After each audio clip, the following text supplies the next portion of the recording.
500 series comprise the privacy rule. So there it is, black and white. It is a standard. Implement reasonable and appropriate policies and procedures to comply with the standards, implementation specs, other requirements of this subpart, et cetera, et cetera, et cetera.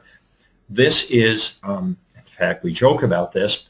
We require, encourage, requires perhaps a little strong. When we work with organizations, we ask, you need to have in place a policy and procedure about how you're going to develop and maintain reasonable and appropriate policy.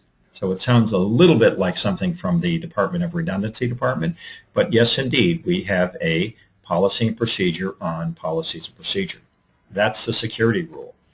Additionally, in the security rule, there's a very explicit call out that these policies and procedures be maintained and kept for a certain period of time. You can see the implementation specs down below. So in the security rule, it goes beyond just policies and procedures.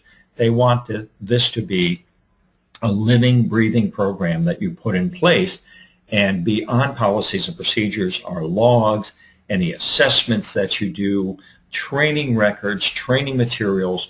We have seen the Office for Civil Rights ask for all of the above as both part of the audits as well as part of the as well as investigation. And then finally, and not finally, but next, if you look inside the privacy rule, there it is at 164 500I. A covered entity must implement policies and procedures with respect to PHI, et cetera, et cetera.